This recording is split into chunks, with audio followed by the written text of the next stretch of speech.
Bienvenidos a Movilidad 4.0, un foro para escuchar a los profesionales que lideran la transición energética y los nuevos tipos de movilidad.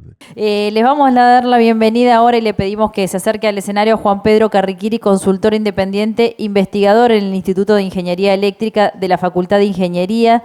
Él va a estar compartiendo también otra charla que tiene que ver con camiones pesados para la logística, cero emisiones en transporte carretero mediante soluciones de electrificación e hidratación sostenibles. Le pedimos un aplauso para él. Adelante.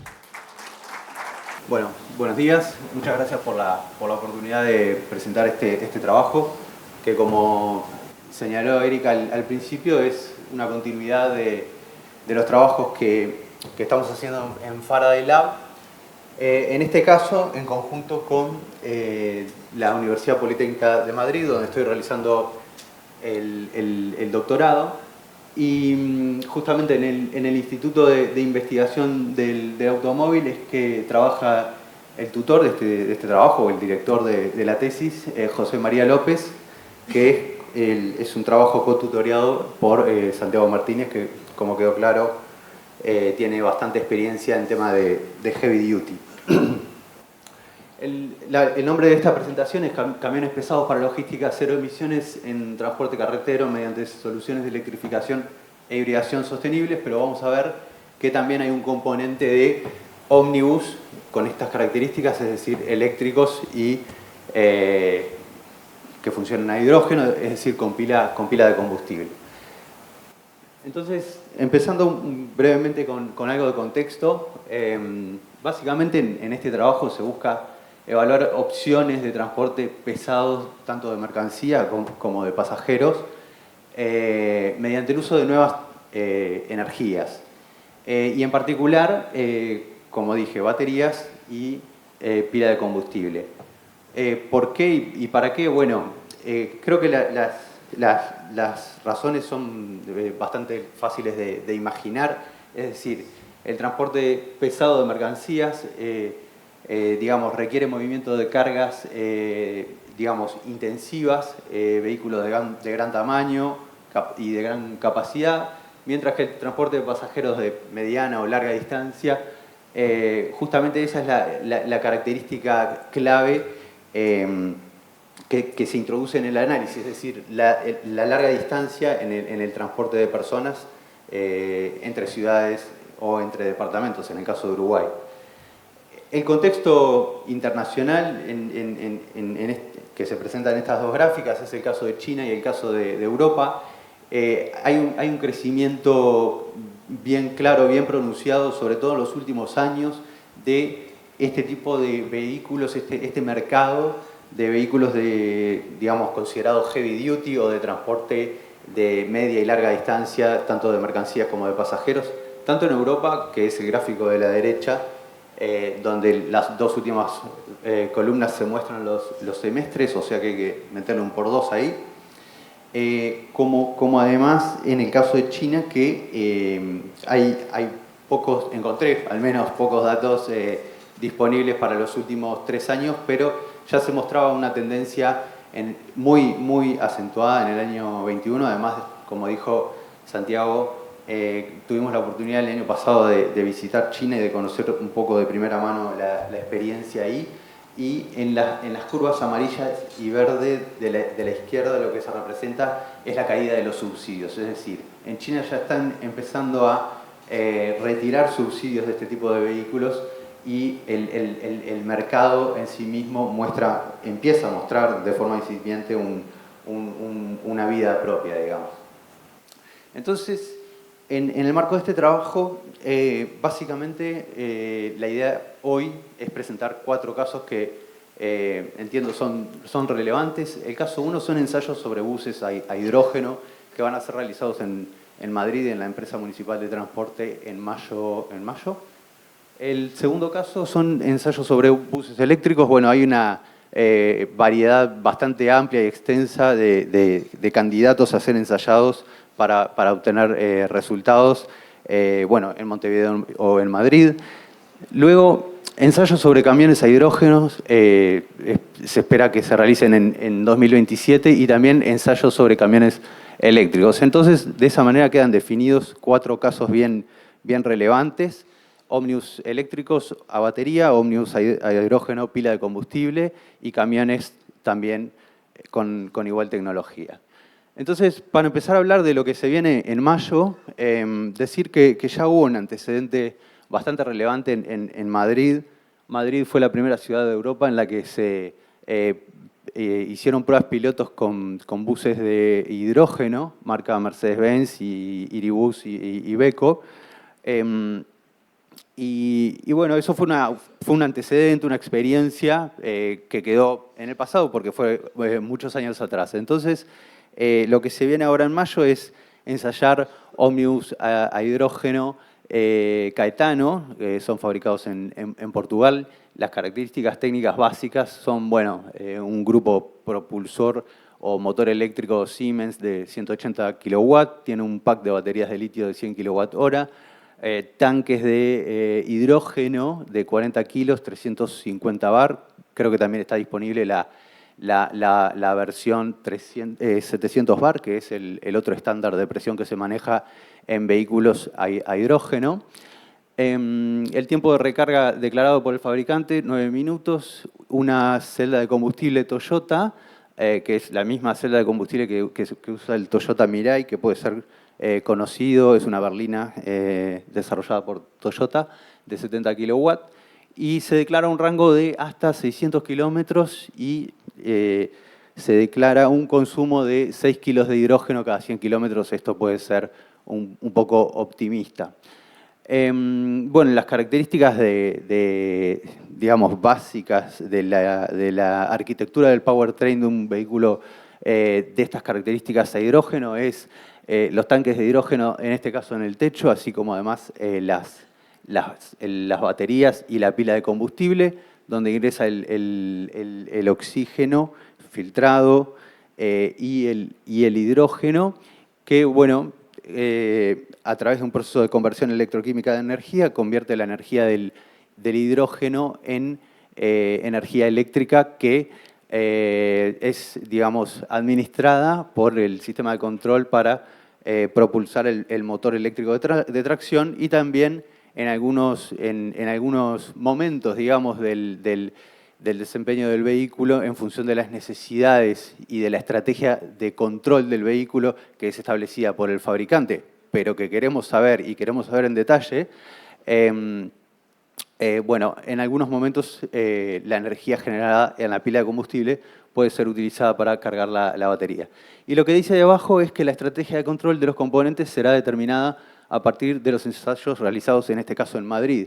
Y esto es muy importante porque la estrategia de control obviamente es propiedad del fabricante, pero es muy importante saber qué le pasa al vehículo, cómo se comporta el vehículo, cuándo recarga la batería el propio vehículo, cuándo se recarga la batería a sí mismo, cuándo la batería es un elemento más que ayuda a la propulsión del vehículo.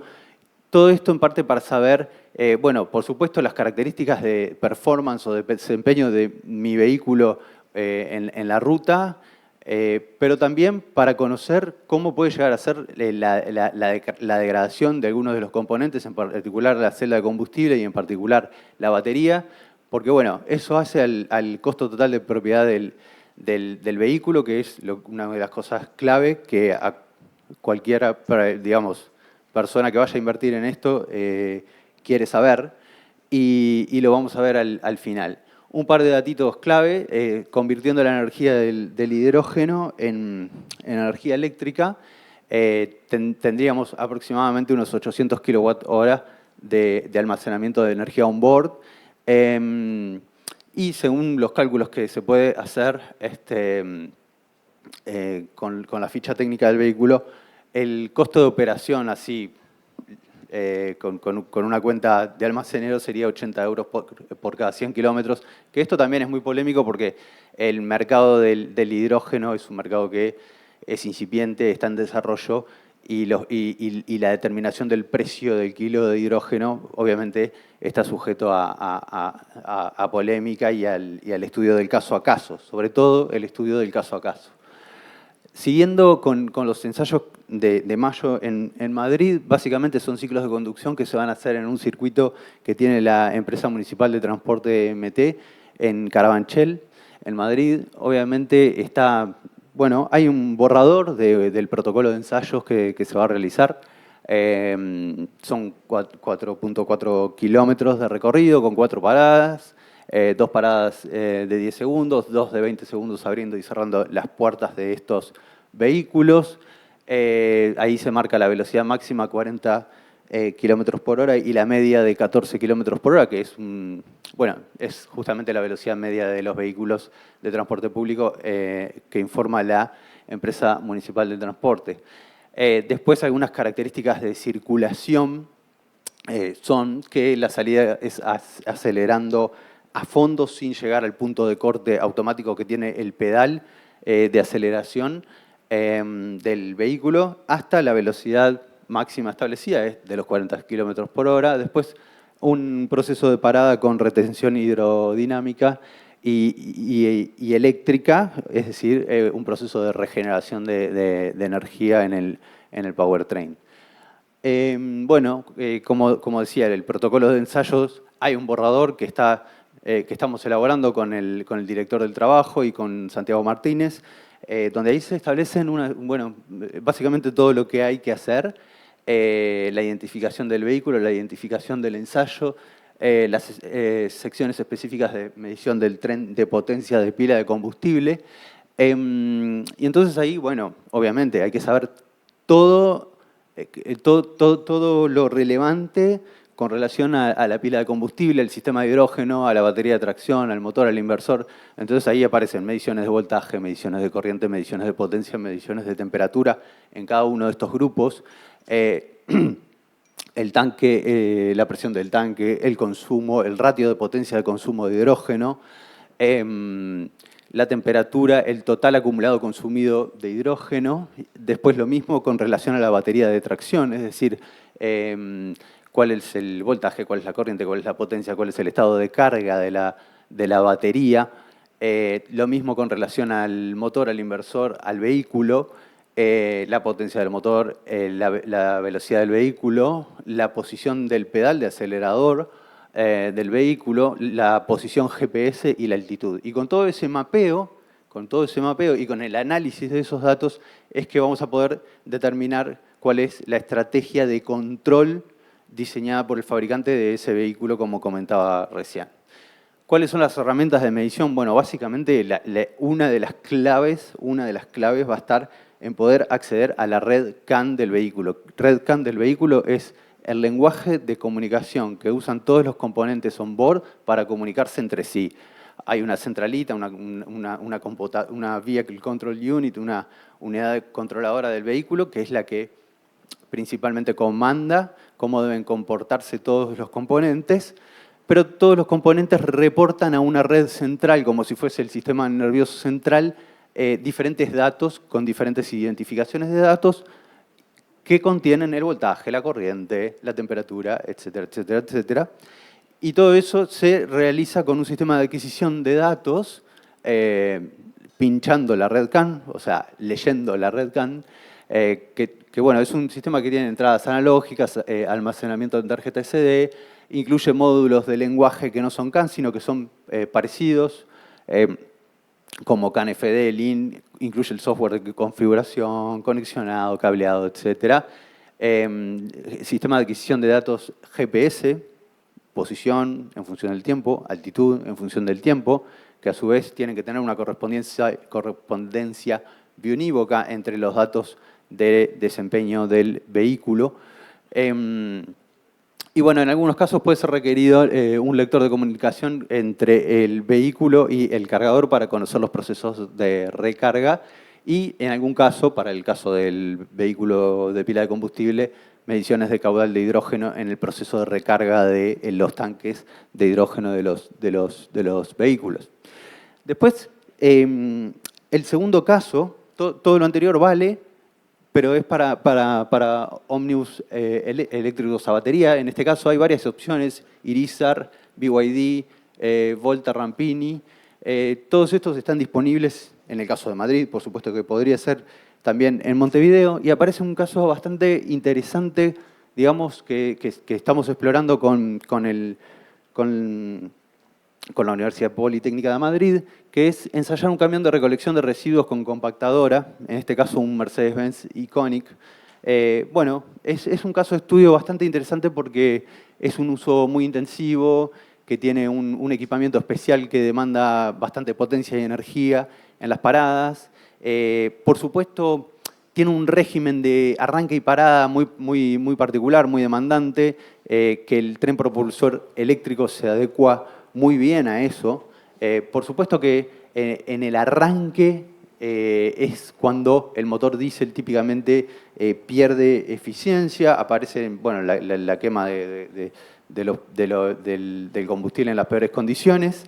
Entonces, en ese sentido, digamos, analizar esta opción parece un caso muy interesante.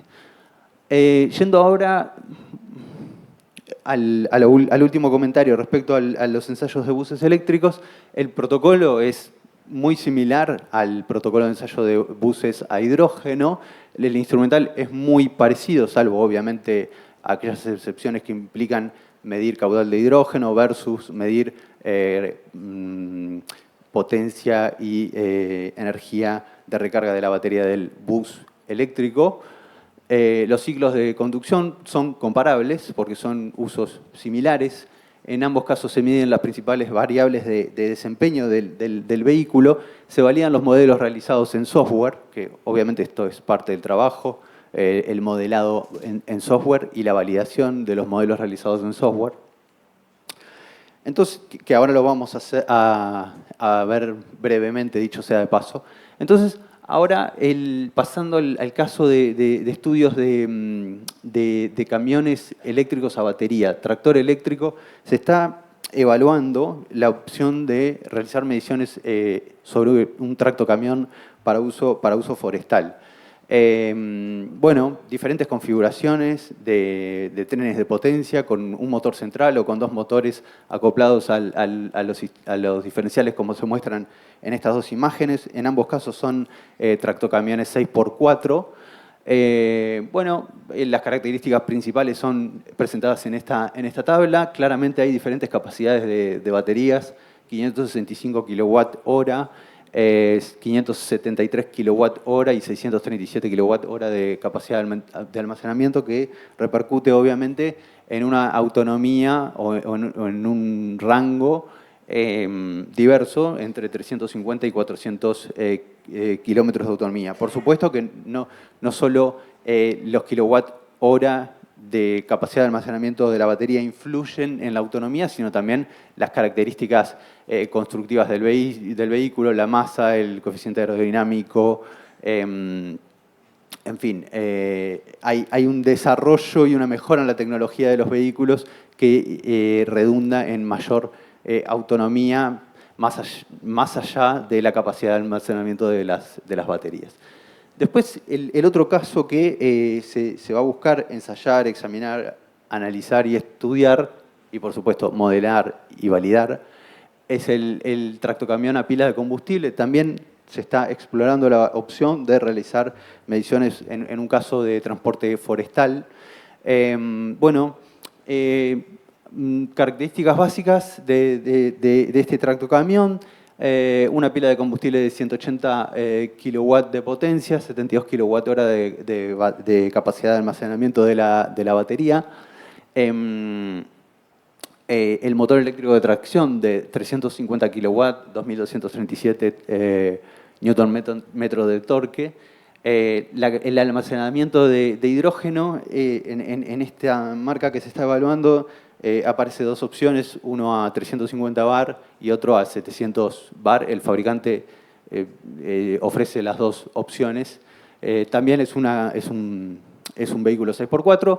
En esta imagen no se nota mucho porque no se ve mucho la estructura del camión, pero básicamente se ven los tanques de hidrógeno, la pila de combustible el motor eléctrico y el pack de baterías. Lo que se ve en el gráfico a la derecha es la curva de eficiencia de la pila de combustible en función de la potencia, y básicamente hay una zona de alta eficiencia que es la segunda fase, al principio de la operación, a baja potencia, 60% de eficiencia, después va decayendo hasta el 40%. Entonces ahí la estrategia de control del vehículo se vuelve clave para saber, digamos, cómo se combina la potencia que entrega la celda de combustible junto con el pack de baterías, y de esa forma el vehículo es propulsado. Acá en la tabla de la izquierda, que se ve poquísimo, casi no se ve en realidad, básicamente se presentan varias marcas que fueron analizadas en un estudio académico hecho recientemente en la Universidad de Aachen, en Alemania. Bueno, son marcas como Hyundai, Daimler, Volvo, Quantum, Nikola, etc. Y ahí se presentan, digamos, es un comparativo de diferentes opciones que hay hoy en día en el mercado. Bueno, hasta ahí un poco lo principal con respecto a los vehículos pesados con pila de combustible. Por supuesto, todos estos vehículos van a ser modelados en software. Acá se presenta una imagen ilustrativa, digamos, donde se ven los diferentes componentes, el battery pack, el motor de tracción, bueno, la caja de engranajes o diferentes cajas de engranajes, ruedas, freno, posición del pedal acelerador, etcétera, etcétera, etcétera. Y cada uno de los elementos del vehículo son modelados en software y ajustados para, a partir de los datos de medición, tener el mejor modelo que represente el vehículo estudiado. Ahora sí, llegando al final, bueno, ¿cuáles son los resultados esperados? ¿Qué es lo que se busca en este trabajo? Por supuesto, tener el modelado completo de vehículos pesados, eléctricos y a pila de combustible, y la validación de esos modelos para conocer finamente cómo operan y eventualmente cuál es la mejor elección a la hora de realizar inversión en esta tecnología, pero también para conocer los procesos de degradación de los diferentes componentes y qué puede pasar con esos procesos de degradación a lo largo de la vida útil del proyecto. Bueno, las configuraciones que se van a trabajar son eléctrico puro y a pila de combustible, ciclos de conducción en condiciones reales, no WLTP ni China LTP, validación de estos modelos, como dije, analizar los resultados, proponer optimización, cuáles serían soluciones óptimas de estas configuraciones en estas propuestas tecnológicas, y finalmente lo que todo el mundo quiere saber, el total cost of ownership, o sea, el costo total para el propietario, que bueno, que es la parte más complicada de todo esto. Acá traje dos ejemplos que no son comparables entre sí, pero son, digamos, son informativos, ilustrativos.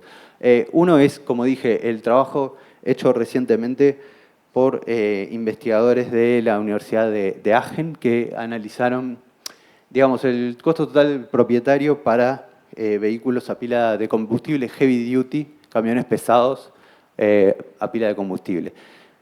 Primero, ellos hicieron un mapeo de cómo es la situación actual de las hidrolineras, las estaciones de recarga de hidrógeno en Europa.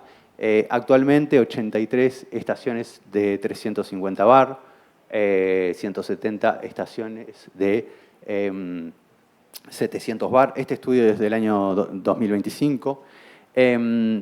Y bueno, hay planes serios de construir más estaciones, ¿no? En el corto plazo, 46 de 700, 70 de 350.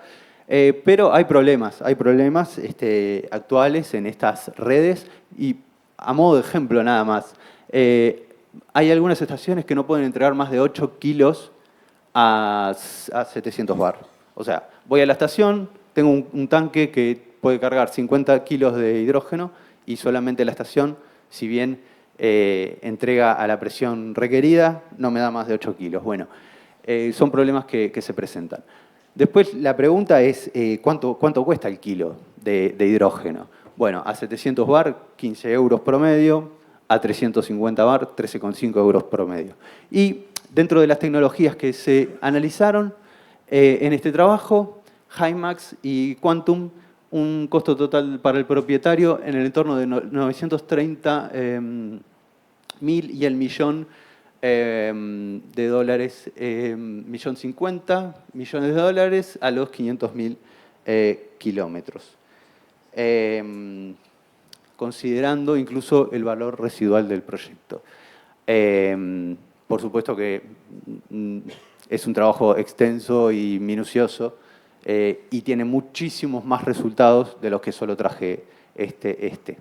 El último que quiero presentar para cerrar, y antes de eso decir que hay un caso en Uruguay que se está trabajando, que los proyectistas y los fabricantes informan un costo de producción del hidrógeno de $5 por kilo, consumo para tractocamión en condiciones reales entre 8 y 10 kilos cada 100 kilómetros y un costo medio por consumo de hidrógeno, considerando estos números, de $45 cada 100 kilómetros. Bueno, antes cuando hablábamos del bus Caetano hablábamos de 80 euros cada 100 kilómetros. $45, 80 euros. Es decir, creo que el mercado se está acomodando, está en desarrollo, es incipiente y hay que ver el caso a caso. Hay que ver el caso a caso para hacer estimaciones o determinaciones de este tipo de valores. Lo último, ahora sí, un caso en Uruguay que analizó el OPEX, el CAPEX y el OPEX, y llegó a esta conclusión: diésel al año 8, 360.000 dólares costo total del propietario. Eléctrico, 360.000. Diésel, 600.000 al cabo del 8º año. En condiciones muy específicas también, otra vez, el caso a caso, ¿no? ¿Qué se incluyó en el OPEX? Bueno, todo, ¿no? El seguro, mantenimiento, consumos, tanto del eléctrico como del diésel, tarifas, precio del diésel, etcétera, etcétera. Entonces, por supuesto que todo esto va a ser parte del trabajo de esta presentación en los próximos meses. Entonces, comentarios finales sobre el costo total de propiedad. Depende del monto de la inversión inicial, del régimen de uso de potencia y energía, de la potencia contratada, de la tarifa de UTE, mediano consumidor, gran consumidor, a la cual se acoja el propietario, si la empresa tiene o no generación propia de energía eléctrica, generación propia de hidrógeno verde, si se requiere aumento de potencia, si se requiere obra eléctrica. Bueno, también se podría evaluar demoras, régimen de uso y horarios de recarga en el caso de los vehículos eléctricos, por supuesto, datos de desempeño, performance del vehículo, consumo, eficiencia, etcétera. Por supuesto, los kilómetros que realiza el vehículo por mes, que van a redundar fuertemente en el periodo de repago, ¿no? Etcétera. Así que bueno, por acá un poco el resumen de la presentación. Básicamente digamos, el núcleo del trabajo está en el análisis de vehículos de heavy duty para transporte de mercancías y también para el transporte de pasajeros, tanto con tecnología de pila de combustible como tecnología eléctricos a batería. Así que creo que esto es lo último. Muchas gracias.